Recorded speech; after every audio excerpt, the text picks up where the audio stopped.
സുഭാഷിതങ്ങൾ 15-ാം അധ്യായം 1 മുതൽ 33 വരെയുള്ള വചനങ്ങൾ.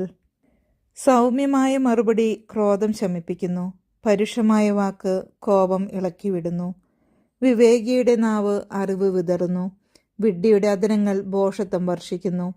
കർത്താവിൻ്റെ ദൃഷ്ടികൾ എല്ലായിടത്തും പതിയുന്നു, ദുഷ്ടരെയും ശിഷ്ടരെയും അവിടുന്ന് ഉറ്റുനോക്കുന്നു. സൗമ്യൻ്റെ വാക്ക് ജീവൻ്റെ വൃക്ഷമാണ്, വികടമായ വാക്ക് മനസ്സ് പിളർക്കുന്നു. ഭോഷൻ തൻ്റെ പിതാവിൻ്റെ ഉപദേശം പുച്ഛിച്ചു തള്ളുന്നു, വിവേകി ശാസനം ആദരിക്കുന്നു. നീതിമാന്മാരുടെ ഭവനത്തിൽ ധാരാളം നിക്ഷേപങ്ങളുണ്ട്, ദുഷ്ടരുടെ ആദായം കുഴപ്പം സൃഷ്ടിക്കുന്നു. വിവേകികളുടെ അധരങ്ങൾ അറിവ് പരത്തുന്നു, ഭോഷന്മാരുടെ മനസ്സ് അങ്ങനെയല്ല. ദുഷ്ടരുടെ ബലി കർത്താവിന് വെറുപ്പാണ്, സത്യസന്ധരുടെ പ്രാർത്ഥന അവിടുത്തെ സന്തോഷിപ്പിക്കുന്നു. ദുഷ്ടരുടെ മാർഗം കർത്താവിന് വെറുപ്പാണ്, നീതിയിൽ ചരിക്കുന്നവരെ അവിടുന്ന് സ്നേഹിക്കുന്നു. നേർവഴി വിട്ട് നടക്കുന്നവൻ കർക്കശമായ ശിക്ഷണത്തിന് വിധേയനാകും, ശാസനം വെറുക്കുന്നവൻ മരിക്കും. പാതാളവും അധോലോകവും കർത്താവിന് മുമ്പിൽ തുറന്നു കിടക്കുന്നു. മനുഷ്യരുടെ ഹൃദയങ്ങളുടെ കാര്യം പറയാനുണ്ടോ? പരിഹാസകൻ ശാസനം ഇഷ്ടപ്പെടുന്നില്ല, അവൻ ജ്ഞാനികളെ സമീപിക്കുകയുമില്ല. സന്തുഷ്ടമായ ഹൃദയം മുഖത്തെ പ്രസന്നമാക്കുന്നു, ഹൃദയവ്യത ഉന്മേഷം കെടുത്തിക്കളയുന്നു. ബുദ്ധിമാന്റെ മനസ്സ് വിജ്ഞാനം തേടുന്നു, ഭോഷന്മാരുടെ വദനത്തിന് ആഹാരം ഭോഷത്വമാണ്. ദുഃഖിതരുടെ ദിനങ്ങൾ ക്ലേശഭൂയിഷ്ടമാണ്, സന്തുഷ്ടമായ ഹൃദയം നിരന്തരം വിരുന്ന് ആസ്വദിക്കുന്നു. വലിയ സമ്പത്തും അതോടത്തുള്ള അനർത്ഥങ്ങളുമായി കഴിയുന്നതിനേക്കാൾ മെച്ചം ദൈവഭക്തിയോടെ അല്പം കൊണ്ട് കഴിയുന്നതാണ്.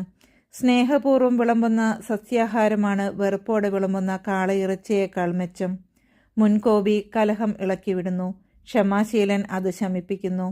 അലസന്റെ മാർഗം മുൾപുടർപ്പുകളാൽ ആവൃതമാണ്, സ്ഥിരോത്സാഹിയുടെ വഴി നിരപ്പായ രാജവീതിയത്രേ. വിവേകിയായ പുത്രൻ പിതാവിനെ സന്തോഷിപ്പിക്കുന്നു, ഭോഷൻ അമ്മയെ നിന്ദിക്കുന്നു. ബുദ്ധിഹീനൻ ഭോഷത്വത്തിൽ ആനന്ദിക്കുന്നു, ബുദ്ധിമാൻ നേർവഴിക്ക് നടക്കുന്നു. സതുപദേശമില്ലെങ്കിൽ പദ്ധതികൾ പാളിപ്പോകും, വേണ്ടത്ര ഉപദേഷ്ടാക്കൾ ഉള്ളപ്പോൾ അവ വിജയിക്കുന്നു. ഉചിതമായ മറുപടി പറയുക ഒരുവന് ആഹ്ലാദകരമത്രേ, സന്ദർഭോചിതമായ വാക്ക് എത്ര നന്ന്. വിവേകിയുടെ വഴി മേലോട്ട് ജീവനിലേക്ക് നയിക്കുന്നു, താഴെയുള്ള പാതാളത്തെ വിട്ടകലുന്നു. അഹങ്കാരിയുടെ ഭവനം കർത്താവ് നിലം പരിചാക്കുന്നു, വിധവയുടെ അതിര് അവിടുന്ന് സംരക്ഷിക്കുന്നു. ദുഷ്ടരുടെ ആലോചനകൾ കർത്താവിന് വെറുപ്പാണ്, നിഷ്കളങ്കരുടെ വാക്കുകൾ അവിടത്തേക്ക് പ്രീതികരവും.